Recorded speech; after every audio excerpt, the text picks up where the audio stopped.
Mentally, it was challenging. The first 2 months, I was, I wasn't sure if this was something I could stick with long term. But what was so magical about it, and this is what I tell everyone, it's so interesting because even when I look back on my training data, because I still religiously run with a heart rate monitor, I noticed that, as I was sticking with this, my paces suddenly started to come down while my heart rate was staying fixed. And I think once that started to happen and I started to see tangible results from holding to this approach, I realized, wow, there's something to it, and I stuck with it, and it just got better and better over time. Hello everyone, welcome to another episode of the Extramilest show. My name is Floris Gierman, and recently I had a fascinating conversation with Larisa Dannis. She's a very strong runner from New Hampshire, so on the east coast of the United States. And she knows a tremendous amount about heart rate training, so that always fascinates me and always really gets me excited to talk more about. She was never really very active as a kid, and when she got her first desk job, she wasn't moving very much and her weight started to creep up. At that point she realized she wanted to do some things to improve her fitness, and she first started hiking more, and then from hiking she got into trail running and into running more. In early 2012 she discovered MEF low heart rate training, and this tremendously improved her overall health and her overall running as well. So we have a deep conversation about the topic of heart rate training, about improving as an athlete and truly listening to your body, the different signals. And so I learned several new things again on this podcast, and I think there are several good takeaways for others on this conversation as well. All show notes from today's podcast can be found at extramilest.com/23, so the number 23. Before we dive in, one quick note is that in the coming weeks and months I'm going to be setting up several group runs, several events around the Chicago Marathon, the New York Marathon, the Sacramento Marathon, CIM, and a few other different events. And these are free community events to meet other runners out there, just to have a good time and go for a run. It's going to be a mellow pace, we're not going to be in any type of rush, it's just about having a good time out there. More information can be found at extramilest.com/events, and I absolutely look forward to seeing you over there. I hope you enjoy my conversation with Larisa Dannis. Welcome to the show, Larissa. I'm very happy that you're here. Thank you for inviting me. I'm thrilled to be here and touched that you thought of me and that I'd make a good interview. Yeah, absolutely. It's been fascinating because I've been following your work for quite a few years. I got really into running in 2013, and once I started training, I started looking at what different people are doing, and quite quickly I actually came across your profile. No way. And this was all on like a low heart rate journey discovery. Like you came up rather quickly on that journey. So what I think would be interesting for the audience is to hear a little bit more about how you actually got into running, because you haven't always be a runner. So maybe you can tell us a little bit more about yourself there. Yes. So I actually got into running about 10 years ago. And I guess to step back, all throughout my childhood, I was active as a kid, but never really participated in sports. I was terrible, when you're in high school and they try to get you to try out all the various sports. I was not a team sports type of girl. And so with the running thing, it all happened because about 12 years ago, I started my first office job. And when that happens, of course, you can become quite sedentary. And I realized that I was quickly getting out of shape and I needed something to get me off that track. And so for me, it actually started with hiking. And so I live in the White Mountains of New Hampshire. And when I was little, my dad would always take me on hikes in the summertime and on my birthday. And I had all these wonderful memories of hiking in New Hampshire and up all of our tallest peaks. And so, my journey started with hiking.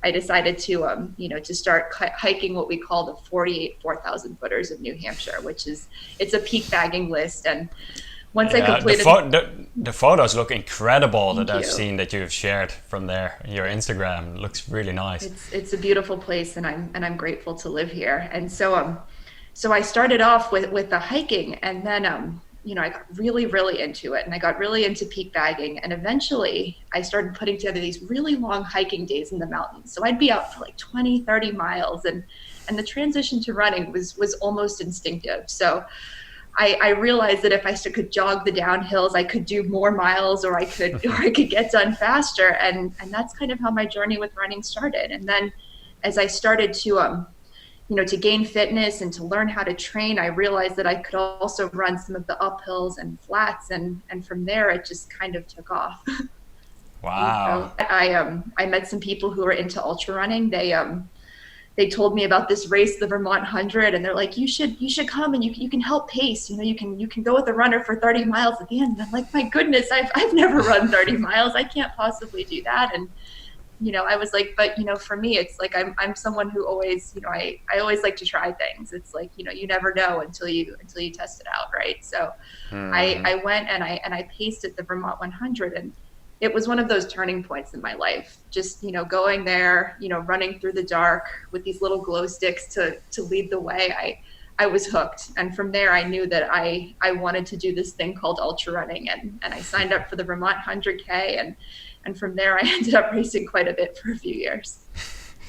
Wow, that's quite a journey. So for you, did you end up getting into road running at all? Like during that initial stage of you getting from hiking into trail running, did you do much road running at all? Or was it right away into Yeah. ultra running? So I like to tell people that I approached the sport backwards. So I started with 100Ks and 100 milers and ultimately worked my way down to road marathoning. And so I didn't do much road running at first, but then once I started doing road marathons, so I ran my first road marathon, I think it was in 2012 or 2013. And actually, I think it was 2012. And it was one of those things where I was MAF training at the time, and I'm like, let's just go hold a MAF heart rate, see what I can do. And I ended up running a 307 on a pretty hilly course. And so Wow. I was like, oh wow, there's something to this MAF stuff. And I was like, oh, I didn't know I had those speed of these little trail legs of mine. And so for a couple of years, I did do road marathons, and ultimately got my PR down to about 244, which was pretty cool. And it was largely with a MAF training emphasis. I did do some speed work in advance of that, where my heart rate was getting higher. But it was a pretty neat journey. And it was one of those unexpected things where I had never thought about doing road marathons. And then I tried it, and it was just really neat to see that I could run so fast when I never expected I could. Yeah, wow. So I definitely want to take a few steps back over here about your initial experiences with running, but from there on also, how did you come across low heart rate training and MAF training? Yeah. How were those first experiences? So MAF training was introduced to me by a good friend who I was running trails with at the time. And so it was fairly early on in my ultra running journey. And when I first started ultra running, I was not at all competitive. My training wasn't structured. I would just go out and run. And I hit this point where I was just, feeling kind of burnt out and lost with my running. And this friend was like, hey, you should try this MAF approach. And he told me all about it. And I was like, why not? Anything to get me back on track and to kind of light that spark again. And so I started it, and it was one of those things that was just so fascinating to me, because as you probably learned through your own low heart rate journey, the first month or two, I was very, very focused on maintaining this maximum aerobic heart rate, and I was running painfully slowly. It was awfully frustrating. I was like, this What, can't work. so what did you use to train at what pace, and how much did you have to slow it down? Yep. So I used MAP's 180 formula. So I found that works pretty well for me. So what I did is I just subtracted my age from 180, and I added 5 beats, because at that point I was healthy and I had never had any significant injuries. So what I did is I came up with that number, and then whenever I'd run, whether it be on the road or whether it be on the trails, I never let my heart rate get above that. And I was extremely strict about it for the first 2 years that I did it. I just never let my heart rate get above that number. And if it did, I would just walk.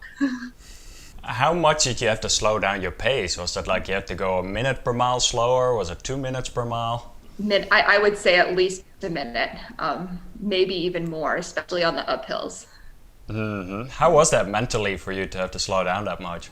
Mentally, it was challenging. The first 2 months, I was, I wasn't sure if this was something I could stick with long term. But what was so magical about it, and this is what I tell everyone, and it's so interesting because even when I look back on my training data, because I still religiously run with a heart rate monitor, I noticed that, as I was sticking with this, my paces suddenly started to come down while my heart rate was staying fixed. And I think once that started to happen and I started to see tangible results from holding to this approach, I realized, wow, there's something to it, and I stuck with it, and it just got better and better over time. And did you do the math tests as well on a running track? I did a handful of them every once in a while, but for the most part, no. I just capped my heart rate and stayed very strict about that. But when I Right. did do math tests, I would notice huge improvement. I've gotten to points where at my math heart rate, I'm running below a 7 minute pace, which for me is a good sign that I'm running aerobically and very fit, and that aerobic system is strong. And at what heart rate was that for you? At that point, it was probably about 160. So my math heart rate now is 153. So every time I hit my birthday, actually, it's almost a little bit sad because I'm like, oh no, I lose a beat. I lose a beat. Yeah, same here. I started at about 150 and now I'm down to about 143. So it's definitely coming down over the years, but that's all good though. I think I do truly believe that over the years I have seen kind of some of these zones shift as well, and so it does seem to be more accurate. If I would be running at a 150 heart rate for me, that would be almost too hard to maintain for an everyday kind of run. Yeah, So I've noticed that too as I've gotten older. So, I've been doing this math stuff now for over 7 years. And yeah, it's like now, yes, my heart rate now might be lower, but I'm still running, those same paces at the lower heart rate that I did at a higher heart rate back when I started. And yeah. and now for me to push to those higher heart rates, it's like, wow, this is a lot more challenging than it used to be. What I find fascinating though is that you say you ran at MAF or below MAF for 2 years, and you didn't go over that at all. Like you didn't do any speed work or Nope. intervals during that. And I can provide a little background on that. So yeah, I was very, very strict about math for 2 years.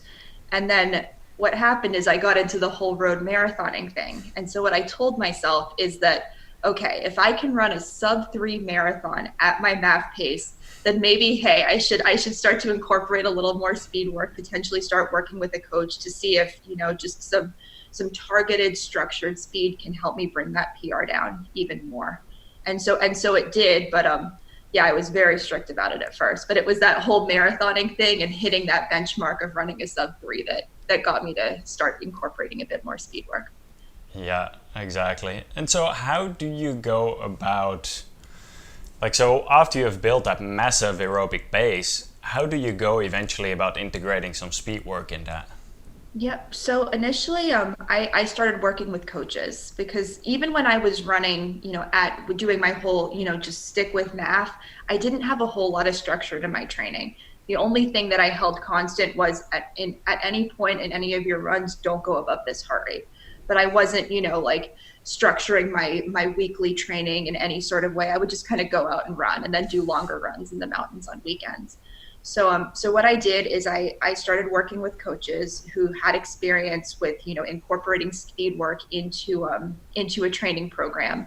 And the first coach I worked with, I was very clear up front that I'm a big heart rate girl. I'm like, I don't run by pace. I don't even look at pace. And even to this day, the only metric I have on my watch is my heart rate. I couldn't care less about what my splits are or anything like that, because I found that both in training and in racing and just in mountain adventuring, which is what I do for the most part right now. The biggest thing you can do is really focus on staying in the moment. And that I found that I ran my best races when I was just present and happy and reminding myself of why I was there, versus having a watch that has a million different paces and splits and metrics that could mess with my mental state. That's interesting. So if let's say you run a specific race, right? Let's say we go back to your Boston marathon, your 244 marathon. How do you go into a race like that if you're not looking at a specific pace? Like, what is your heart rate strategy going into a race like that? Yeah, so that's something that I developed through experience. So once I started doing speed work, I became more familiar with various heart rate ranges that I could sustain for various distances. And to this day, I still use heart rate for pacing. So with marathons, I ran Boston back in 2014, and I knew that I could sustain a 160 to 165 heart rate for that distance. At least that was what I was confident I could do leading into Boston, and as it turned out, I could. I think my average heart rate was 162 or 163 for that race at the time.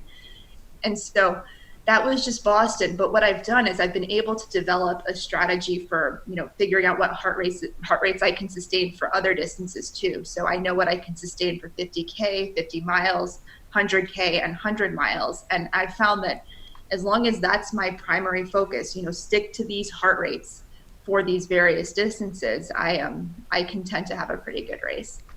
And so, if you're saying that 160 to 165, for example, for a marathon, would you ease into that? Like, would you be conservative towards the beginning and have it spike up a little bit later? Or are you right away from the beginning of a race towards the 160 already? Yep. So I usually take about a mile to warm up in a marathon. So just to ease up to that 160, 165 heart rate. And then my goal is simply to hold it for the duration of the race. In ultras, it's a little bit different, especially in trail ultras, because there's so much climbing and descending, and naturally your heart rate will want to go higher when you're going up, and it'll go lower when you're going down. So for those, I tend to cap it when I'm climbing, and then when I'm descending, I try to just remain relaxed and focused and let it settle where it wants to. Because if you're pushing downhill, like for me, downhills are probably my strength, especially if they're non-technical downhills. So I can hustle downhill, and for me to hold a 160 heart rate going downhill, it would be probably dangerous. So I just take a little bit of a different approach to downhills. Yeah. What's interesting is with the heart rate. So I did run a 50-mile road race back in 2014 again, and my goal for that was to hold it around the 150 range. And what was interesting was that I was able to maintain that 150 for the duration of the race. I finished it in 5:59, I think. That's So, incredibly fast for a 50 mile. thank you. It was on a road course. There were some hills, but for the most part, it was very runnable. And it was just really neat to me just to see that all of my thoughts around, having different heart rates for different types of races and different lengths of races, really, really could work, especially for me. Mm-hmm. It is fascinating because I ran Boston a year later than you did at the exact same time of 2:44, which is funny. We had talked about that beforehand. And I went into it too with a heart rate strategy, but my strategy, instead of keeping it rather consistent throughout, mine has typically been like, I know I can maintain about 159 to 162 rather consistently. So I started out at about 155 to 159 the first half, and then on the uphills I allowed myself to 162 to 165. And towards the end I had to drift up higher towards 162 up to 165. And that was a rather pretty equal pace it ended up being. The trickiest part is sometimes with these hills, I'm similar to you, where I don't really look at pace. It's more looking at what is my max effort that I can give that day, and whatever the time is going to be, that's the time that it's going to be. Yeah, that was definitely a bit of a mind shift for me as well. You bring up a great point, though, which is that, we're all unique, and that that's why it's like I think the biggest, what I love about training is that it teaches me so much about myself. And so I've learned about how heart rate works for me. And as I said, I've determined my heart rate ranges just based on experience, I'd say, for the most part, and just learning about my body. And so I always tell everyone the most important thing when it comes to training is really viewing yourself as an individual, and not blindly following a plan, and not being afraid to adopt your own individual strategies depending on your body and your needs. Absolutely, very well said. So if there's anyone listening who wants to figure out their specific heart rate that might work for them during a marathon or another distance, how would they go about that? Do you have any recommendations there? Yeah, I'd say a lot of it is just, track that data, see what you're doing in your training and then test it out during races. So for marathons, for me, when I look at my Boston, so as I said, I had started working with a coach and he started incorporating a lot of longer runs at heart rate and then a lot of tempo-ish runs, up to 10 miles. And so in those tempo runs, I was learning, okay, I could push, above 165 for 10 miles. But at the end of that run, I'd be like, hey, I don't think I could do this for another 16 miles. So I'm like, I think I would have to dial it down just a little bit for the marathon. So I'd say a lot of it is trial and error and then going out and testing it in real race environments. And so for me, I also do a lot of ultra marathon running. And so I was able to kind of dial in on those heart rate ranges for distances like 50 milers, for example, simply by doing races and seeing how I felt and trying, not being afraid to try things out within reason. Of course, I'm not going to go run a 50 milers if it was a marathon, but just, trying it out and then, going back and looking at that data and refining my approach based on my learnings. Yeah, exactly. Have you ever blown up in a race? Oh, absolutely. Yeah. Absolutely. Yeah. Uh, there have been especially when I'm tackling races that might be different from what I'm used to. So I guess a good case in point, I in 2013 I had a really good run at the Vermont 100. And then 6 weeks later I was like, hey, I'm going to go run Cascade Crest, which is a race out in Washington State, which was my first attempt at a real mountain 100 miler. And for me, I have a lot of experience running in the White Mountains, which are here in New Hampshire and are very, very technical mountains. And so I was like, oh, it's gonna be super easy to go out west and run a mountain race on more runnable trails. And I went out and I went out way too hard. I was pushing my heart rate to much higher levels that I typically would on climbs. And by mile 40, my legs were toast. And sadly, I had to drop from that race about 60 miles in. But it was a great learning for me because I realized, hey, for a mountain race where you're going to be out there for 20 hours, 24 hours, you've got to tone it back. You can't let your heart rate climb, to the levels that you typically let it climb in your mountain runs that are 20, 30 miles long. yeah. Yeah, absolutely. What do you use heart rate wise to track? Like, do you use a chest strap, I wrist do. I'm monitor? I'm a chest strap girl. I'm old school. I know they have all of those optical sensors, but I've found them to be pretty inaccurate for me. Same here. And so for me, since heart rate is such an important metric for me to monitor, I stick with the chest strap, and I have worn it for many a 100 miler and never had a problem. I know some people don't; they feel like it's restrictive, or they feel that they think they could possibly get chafing. But I have a few things that I do that really help make it comfortable for some pretty long races. What do you do? Yeah. Like, I'm curious All to hear. right. Is there So anything? two tips. Firstly, one thing that a lot of people have issues with heart rate monitors is they find that they can be inaccurate. Like they can just have these random spikes. And I found that with chest straps, the reason for that almost always is that there's not enough lubrication on the strap. So I use electrode gel on the sensor every time I run, never have any issues. And then the second thing that I do is I apply, sort of a body glide type product called Trail Toes, and I also use Squirrel's Nut Butter, and I apply it around the strap and around my back, and then that helps to prevent any chafing issues. And then I'd say the third thing as well is just making sure that it fits correctly. It's not too tight, it's not too loose, and that tends to help me out. Yeah, that's good. And I've had it. I've had both happen. I've had it during a race where it was too loose and it came down. Oh no. I've also had it so tight that I could barely breathe. Yes. So it's definitely like There's an this art one. to it. Yeah, this is definitely where the long training runs come into place as well. And kind of going back to what you were saying earlier of one of your races that you had blown up in as well is I've even had that during training runs as well to kind of figure out where is that right heart rate zone that I can maintain for a longer period of time where I've bonked on some of these longer training runs as well, which is Yeah. I see it as a good experience really. I'd rather have that happen sometimes during training than during racing really. Exactly. That's why it's so important to use trial and error and test things out. And I will say with my heart rate ranges, what I've noticed is it's about a 10 beat drop for each level of racing. So for marathons, 50Ks, I can maintain, granted I'm a little bit older now, but it's more like it's like 160, 165. And then for 50 milers, it tends to be about 145 to 155. And then for 100 milers, I found that my heart rate averages out typically in the 130s. So it's interesting for me, and I'm just sharing this in case it's helpful Yeah, for yeah, yeah. anyone, that it's been about a 10 beat shift as I go up in the distance.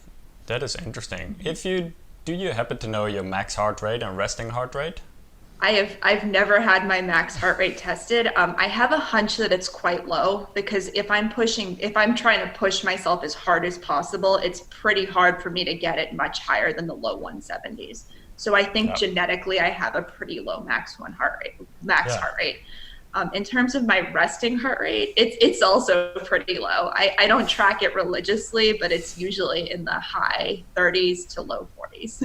Wow. Yeah, that is low, definitely. But it's yeah. But then But then again, even looking through your Strava and some of the adventures that you're doing, now that you live in New Hampshire in the mountains again, I saw you just in August completed a challenge where you were running like 100,000 K or like 100,000 feet of vertical gain in 1 month, right? You were basically hiking and running for 14 to 16 hours a week, which you must have such an incredible aerobic base just because of that as well then. I mean aerobic base, it's one of those things where if you're really, stringent about sticking to this heart rate stuff, it just you build it more and more and more over time. And at this point, since I said I've been doing this for about 7 years, I do think I have a pretty strong aerobic capacity. Yeah, I mean, with the mountain stuff, it's like, it's for me in particular, it's so important to be strict about heart rate because the mountains that we have here, they may not be the tallest in the world, but they have a lot of prominence. So as you've probably seen on my Strava, I get a huge amount of elevation gain on any sort of run that I do. And so for me, the longer the run gets, the more important it is to really hold to my heart rate ranges, especially on the climbs, to ensure that I can run strong throughout Yeah. the whole distance. Yeah. How do you change your overall training philosophy around weather? Because I see you live in a very snowy area, like 6 months out of the year, all your photos on Instagram are very snowy, yet it gets quite warm in your area as well. How do you adjust that? Yeah, I mean it's one of those things where in the wintertime I know that I'm not going to be running as much in the mountains as I typically do in the summertime. You can so we do get a lot of snow here, so much in fact that unless the trails are super packed out, you need to be in snowshoes. And while you can run in snowshoes, again depending on conditions, it's not an easy thing to do, especially with all of the backcountry adventuring. The places that I get out in are very remote. So in terms of safety, I'm carrying a whole bunch more gear in the winter, and so yeah, I mean in the wintertime, what I tend to do is I tend to shift to more of a if I'm doing anything in the mountains, a snowshoe or hiking focus. So I still do big days, but I acknowledge that I'm going to be carrying more weight and then it's going to be slower paced. And then I try to build in more road running as during the week, just to maintain the leg turnover and make sure I don't lose all of the running. But another thing that I've started doing that I feel is hugely beneficial for me is I take a big block of time in the winter to really focus on strength, because all of the mountain adventuring that I do in the summer, I've just found that it's so important to have a physically strong body. So I've had all different body types throughout my running journey. When I started, I was a little bit overweight. And then I hit periods in my life where admittedly I was too lean for what's natural for me. And so I realized that when I was too lean, my body wasn't able to withstand the physical toll of running in the mountains and doing all of that climbing and descending. And so in the wintertime, I've found that taking 3-4 months to really focus on strength training. And for me, I'm simple. I love barbells. I love lifting heavy and just that progressive overload. And I'll tell you, I mean, it's made a huge impact on my running. So this summer I've had a tremendous season of running in the mountains. I've run times I never thought I could, and I really attribute a lot of it to both the MAF training, but also to really committing to focusing on my strength and building my body up to a point where it's physically strong and resilient. It's really good how in tune with your body you are, that you're able to indeed analyze a lot of this and make some of these changes and see if it's working or not and how it's impacting you. And that's why I found it fascinating reading some of your latest blog posts on your website as well, as you go on some of these adventures like what you just did. And then from there you go back and you actually write down of your key learnings and your takeaways and what went well, what can be improved. And I think that is so important as an athlete to do, and you seem to be very spot on with that. Well, you remind me of that. So I started blogging again, and you reminded me that I need to blog more frequently. I have many ideas in my head about posts that I'd like to write, and I just haven't had the time to go about them. But maybe you've inspired me to really start focusing on that again. But that's one of the things I love about training. It teaches me so much about myself, and it's given me that awareness of my body that I'm really so grateful for. I mean, our bodies are amazing things. I'll tell you, when I first started running, if you had told me that I'd be doing what I'm doing now, or that I would have done what I did when I was racing more, I would have thought you crazy. And it's been such a neat journey. And yeah, a lot of it is just, as I said, gaining that experience and learning about your body and not being afraid to try new things out and making sure that you learn from everything you do. Yeah, exactly. When you do the strength training, do you do heavier weights shorter periods of time or shorter reps, or do you do lighter weights and more frequently? So I follow a 5x5 program. So what I do is I focus on 5 compound lifts. So I squat, I deadlift, I row, I bench press, and I overhead press. And I do them for 5 sets of 5 reps. And so my goal with every strength session is to put weight on the bar over time. And so this winter, it was my first time really doing this sort of strength type program. I had dabbled with strength training in the past, but it was more that bodybuilding type thing, like higher rep, just lower weights. And with the 5x5, it was really cool. And for me, I found it very rewarding because there's something really neat about going into the gym and seeing yourself get physically stronger and able to put more and more weight on the bar. And so I started off, not even being able to deadlift 100 pounds. I got my deadlift up to 185 in the course of 3-4 months. I think my squat, I'm not built to squat. I'm very tall. I have very long limbs. So when I squat, it's hard for me to stay upright. I tend to want to do a forward. Sorry, the video. I tend to want to do a forward lean. Like just my mechanics, I tend to forward lean. So for squat, I think I only got up to about 145, 150. And then with upper body, I had no upper body strength, so I couldn't even bench press the bar, and I couldn't really overhead press. And it was really rewarding for me to realize, oh, wow, I can do this. And I also believe that having the added upper body strength, because when you think about it, all of these lifts, I mean, they're all compound movements. So they're making you strong as a whole, and they're contributing to your core strength. And I feel like, again, that's huge for all of the technical running that I do. So how long in between sets do you rest? Yeah. So I was going about 3 times a week. I try to take at least a full day between sets in the gym or over the course Yeah, of but I was gonna ask both. Okay. So, yeah. So so I would lift about 3 times a week. I'd try to take at least a day off between lifting, especially as the weight gets heavier, you need more time to recover. And then in terms of rest between sets, for an individual workout, again, I would give myself a good bit of rest, usually at least 2 minutes, especially for the lower body lifts like deadlifts and squats. Yeah, right on. That's good. Let's talk about recovery and also injuries for a little bit over here, because I think it's a very important topic and it comes up a lot. What kind of injuries have you experienced yourself over the years, and how have you dealt with it? Yeah, so I've had, I would say, 3 major injuries since I started running.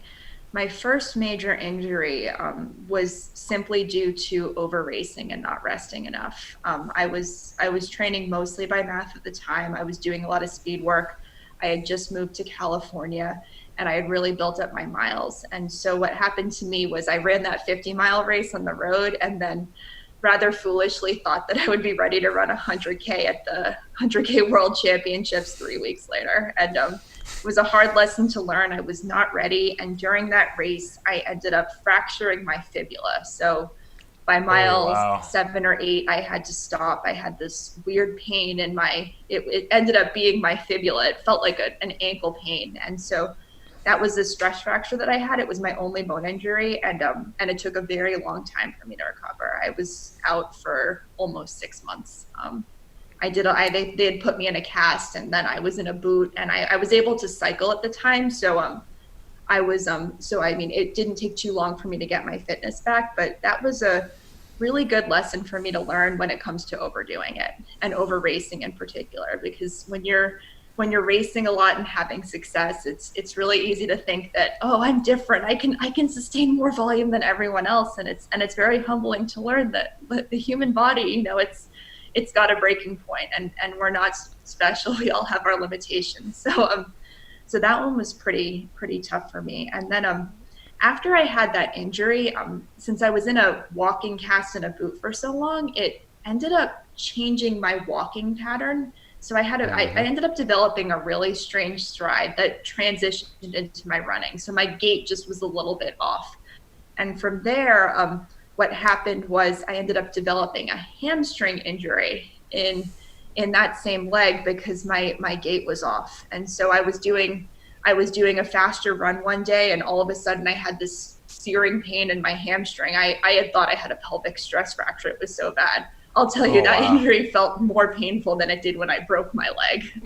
And and how long after the first injury It was was this? about a That was a year and a rough year half. for you then. Yeah, I mean, it's one of those things, though. I mean, I think I had to go through those injuries to get to the point where I am today, because at that point in my life, I was just so focused on running and so focused on racing, and I was very singular in my focus. And those injuries really caused me to step back and think, why am I doing this? And it helped. Just doing that assessment helped rekindle my love for running and help me shift my focus to doing it not because it was what I thought I should be doing, but doing it because it's what I want to do. Which is why I've kind of, at this point in my life, focused again more on doing the mountain running and the FKT type stuff, because that's what makes me happiest. I do hope that someday I can go back and race a bit more, but at this point I'm like, just girl, do what you love. And what I Yeah. love is going out in the mountains, doing big days, and testing myself on these really challenging trails we have out here. Yeah, and I see you're running quite a bit with your dogs as well out there, right? Yes, I have two dogs. They're the light of my life. They're athletes in their own right, and it's there's nothing quite like sharing a trail with your little furry companions.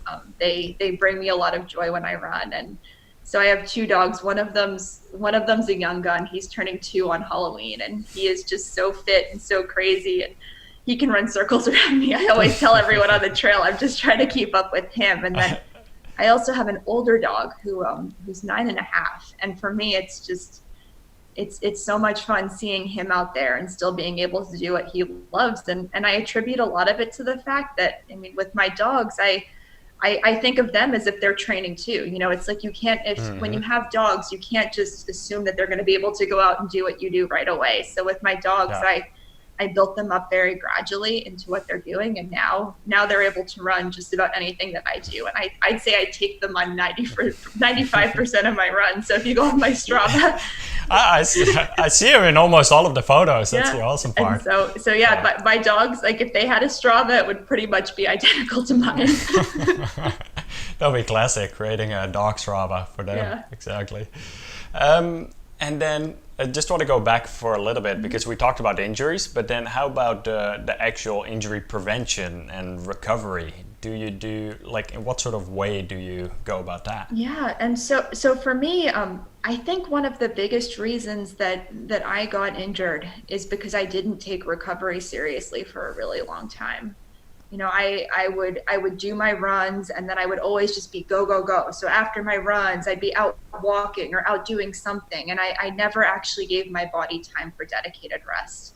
And so one of the things I've started to implement now, it's like my priority is my run. I'm going to go out there, I'm going to have fun, but when I'm not running, I'm relaxing. I'm doing super super low key things because recovery is one of those things. It's so overrated. And I mean, heck, I thought it. I mean, or so yeah. I thought that it was something Oh, that hold on, recovery is overrated or underrated. overrated. Exactly. I knew I said the wrong word, Underrated. and then I was like, so it's underrated.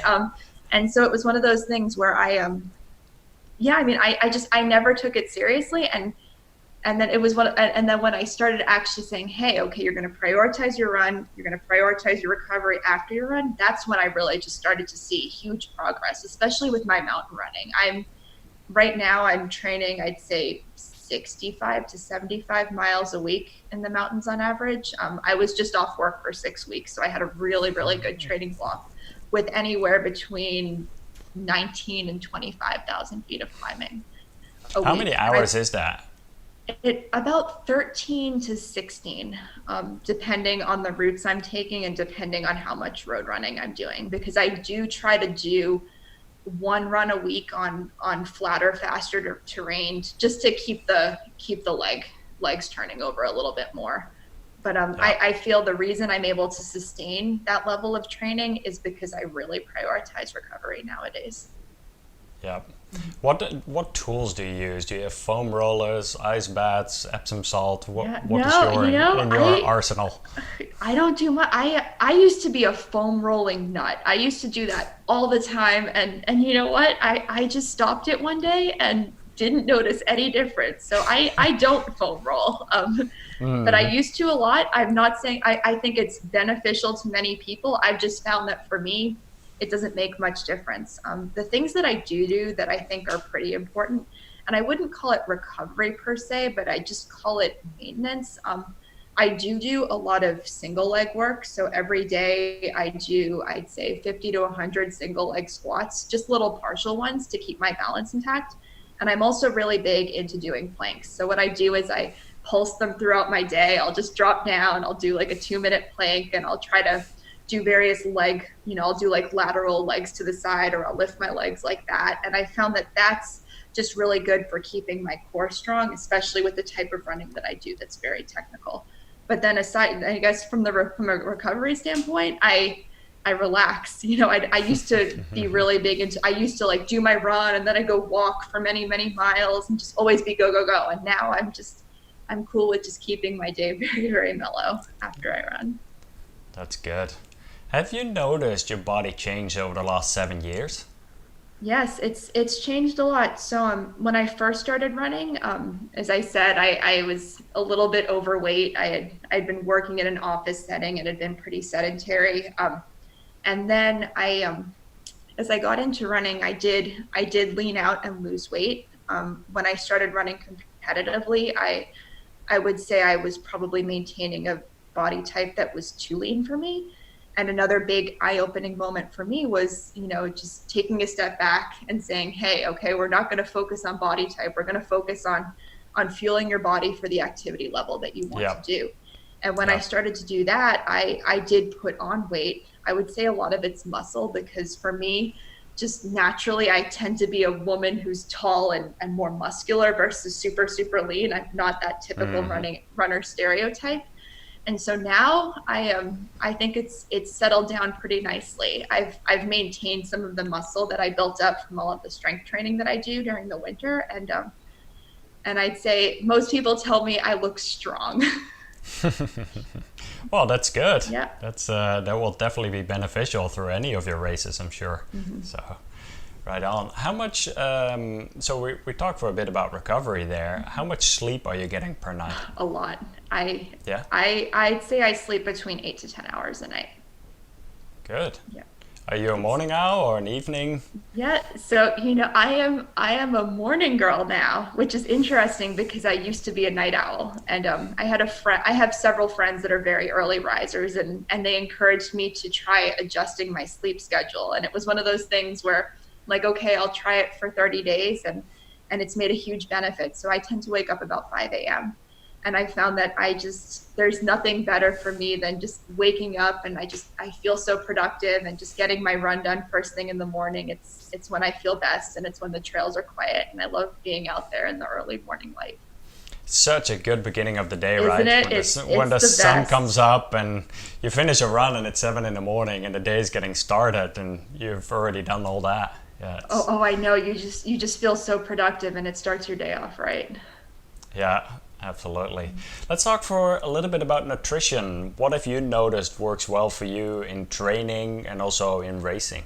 Yeah, so with training and with day-to-day life, I'd say I just eat. I don't overcomplicate it. I've had periods in my life. I mean, I've had periods in my life where I've been very, very strict about diet and tried all sorts of like keto and, all sorts of diet approaches. And for me, I found it was just not worth the mental hassle. So for me, my focus is on eating a lot of quality foods and enough quality foods to fuel my nutrition, and also not cutting out any sort of food group. I've been there, I've done that, and it just, all it did was cause a lot of mental anguish. And so I focus on eating enough, and eating what I want, and listening to my body, and figuring out what foods work best.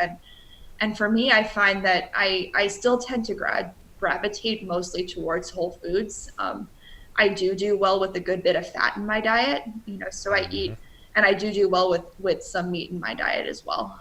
So I would say I don't follow any sort of diet plan. I just eat a lot of good real food, and I don't shy away from any food group or any type of food. Yeah, but once again, you're listening to your body and Yeah. it seems to be working well for you, No, both in exactly. And training I and in mean, racing. and what I tell people who ask, because it is something, it's one of the first questions that come up when you're an active person. It's like, oh, what do you eat? What do you eat? And I'm like, I just eat what I want. I eat enough. And I tell people there's no approach that works best for everyone. I mean, people thrive on all sorts of different diets. So again, it's just listening to your body and figuring out what works best for you. Yeah. And then in terms of what I eat in training, so for long mountain days, I'm a huge fan of Tailwind. Tailwind for me is a magical product. I love when I can just go out there, and for runs for me up to 4 to 5 hours, I can do it straight on Tailwind. Just great. But once the time on my feet gets longer, I do like to incorporate a bit more real food. I am a big fan of what they call Swedish fish. So they're these little gummy candies, and they are amazing. I find that they digest really well, and they're cheaper than gels. I do like gels sometimes I like Spring Energy, I like Bee Fuel, and then yeah, I'd say that's about it. But again, it's just little bites here and there. But I'd say Tailwind is the big product that I find really helps with me, and just provides enough energy and goes down well. Yeah, that's good. That's good. So there's quite a few people in the audience that are listening to this podcast and to this video that are looking for different ways to improve as a runner. And quite a few of these people have dabbled with heart rate training here or there. And some people are completely new to it still. Do you have any recommendations, any advice for people looking to improve in general as a runner, not just in the long ultras, but even in some of the shorter distances? Yeah, I'd say my biggest piece of advice is take a step back and remind yourself, why you're doing it in the first place, and rekindle that like love for the sport. And for me, I found that I've made my biggest improvements when I've been running for the right reasons and running in the types of ways that I want to run. Because when I was racing a lot, I got into this rut, I should say, where I felt like I was running just because I should. And I was doing certain types of races just because that's what people told me I should be doing, because this is where I might have the most talent. And so for me, I made improvements when I would think about, hey, what's the type of running that excites me most? And when you have that excitement for training, and you have that excitement to go out, and you set these goals, I find that the improvements just come naturally, because you have that fire within you that really fuels your drive. And then I'd say some other things that are really important. Making sure you're training in a smart and sustainable way. That's why heart rate's been such a wonderful metric for me, and that's why I've been able to build up such volume, is because I have this metric that keeps me honest, that keeps me from overreaching. but also tells me when I'm maybe not pushing hard enough. So just, finding those things that can help you keep your training on point and consistent. And then really making sure you build up your volume smartly, and just that you have that patience. It's really easy to think, okay, just to want to do everything at once, but we have to realize that sometimes our mind is a little bit farther ahead of our bodies, and just really, really, really taking that time to dial into your body, listen to its signals, and not being unafraid to hold. Don't be afraid to hold back and to listen. If your body's saying, hey, this is too much, it's okay to take some time to just reduce your mileage a little bit, but just really getting that sense of your body, and making sure that you're listening to it and letting that dictate your training. Yeah, so well said. I see it all the time around me as well, that people stick to a training schedule very rigid. This is the training schedule, this day I have to do this at that pace, that distance. And the importance of adjusting that based on how you feel on that specific day, and knowing that in the long term you're going to have higher chances of improving and not getting injured. Yeah, there's definitely something to be said there. It's so important. And for me right now, it's like I don't follow any sort of set training schedule. I know what volume that I'm able to sustain. I look at that, and sometimes I'm like, okay, maybe I'll try to increase this just a little bit next week and see how I feel. But when it comes to the day-to-day, when it comes to workouts, aside from heart rate, I'm like, I'm just gonna go out and run. And it's just keep it simple. Yeah, yeah, so well said.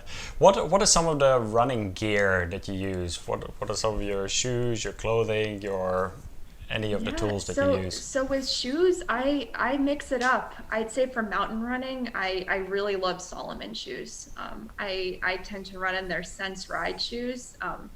But interestingly, here in the West, so they released the V2. I still run in the V1. The V2, they changed the outsole, and it's really not grippy at all on our rocks. So I had this terrible fall in the Oh V2s, no. and what I did is I ended up going and buying all of the V1s in my size. So I have this whole stock of old shoes. I hope that they change the grip for the V3s. So I love Solomons. I love Hokas.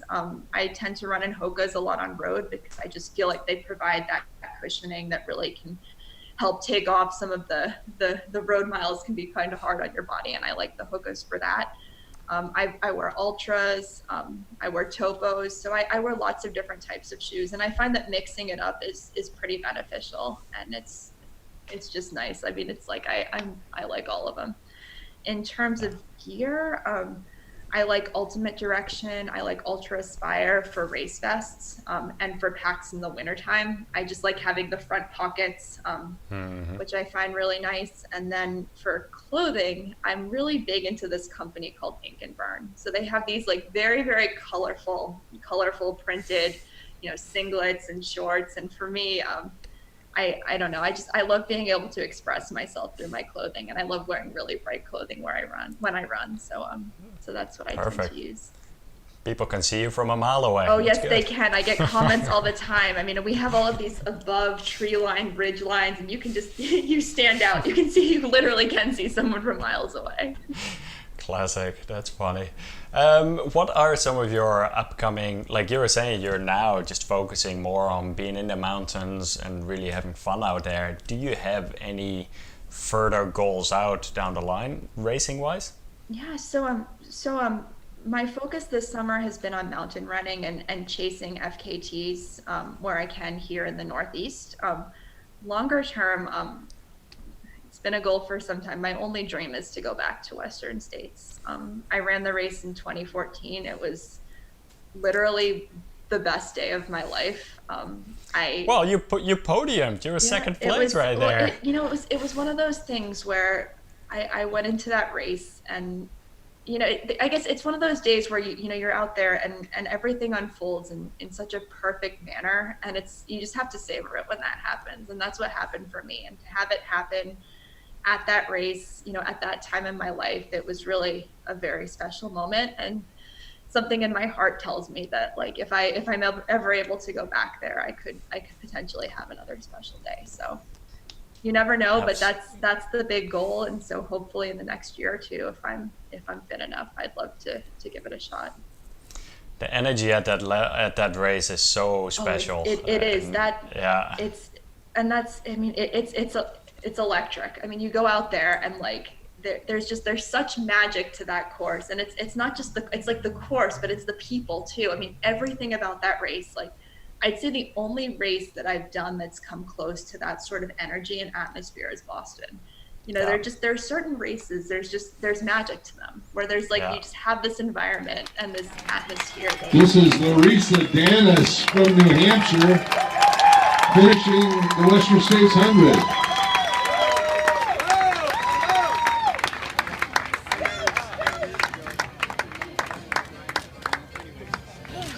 Great job, Larissa. Thank you so much. You have that smile on your face the whole day. It started to wane a little bit, but I tried my hardest. Oh, you did awesome.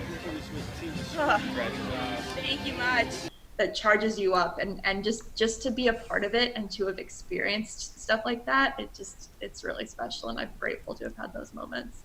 Absolutely, and I will make sure to share the little video of you finishing that race too, because that's an awesome video on YouTube. You know, I tell people that I am forever grateful that like the best 30 seconds of my life were captured on film. And so like for me, like for all of when I'd hit low points or when I'd be injured, I'd go and I'd watch that clip, and it would provide me with so much happiness and so much, you know, just it's really special to have that on video. Yeah, absolutely. Great. Where can people find more about you? What is your go-to place? Yeah, I'd say I do have an Instagram account. Disclaimer, it's lots of pictures of dogs and clouds and trails and mountains because I'm really passionate about the place that I live in, and I love sharing the beauty of it with other people. I'm also on Strava. I love tracking my training. I'm a data nut. I love seeing how my heart rate, you know, changes with time. So I'm up on there, and I'd say I have a website, which is I've shared. I am not blogging as much as I should be, but maybe I'll be inspired to blog a bit more. But those are really the three places that I keep maintained on a regular basis. Good. Yeah, you're a really good photographer, and I love seeing all the photos of the mountains and the clouds. Those are two things I personally love as well, and then running, obviously. So I'll make sure to link to all of that in the show notes so people can find it there as well. So. Perfect. The place that I live, it lends itself to beautiful photographs. So I'm literally just pointing and shooting and just thinking, oh my gosh, how lucky am I to have this place to run and play in. I've been thinking about signing up for certain races, like go race in Zion National Park or Grand Canyon. And one of the reasons I've held off for a little bit, because I know I'm going to be slowing down so much just by taking photos everywhere. So I did the Zion 100 several years ago, and literally that's what I did. I have so many photos from that race because it's just so inspiring, the landscape. You just can't help but stop and want to capture it all. Yeah, exactly. They usually take me twice as long if I go any on those routes. That's incredible. Do you have any closing thoughts any closing words to the audience? No, I mean it's been a great conversation, and I'm so honored that you'd reached out and you'd wanted to chat with me, and that if anyone has follow-up questions or anything, I'm always available. Feel free to reach out. Absolutely. Thank you so much, Larissa, and hope we can continue the conversation again down the line. Definitely. All right. Have a good one. You too. Thank you for listening. I would love to hear from you. What was one key takeaway from today's episode? Please let me know in the comments. All of the show notes from today's episode can be found at extramilest.com/23. That's the number 23. And this includes the different topics we discussed, the different links to the different products that Larissa has mentioned, all of it.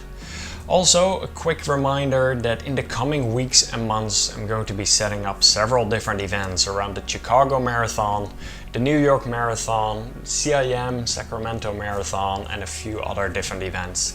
And more information can be found at extramilest.com/events. And you can actually RSVP over here as well, either through Facebook or through Strava. There's links to all of the different events there. Many more different episodes are in the works, and many podcasts are in the works as well, so make sure to subscribe to be the first to hear when a new episode comes out. Thank you for listening and have fun out there on your runs. Later.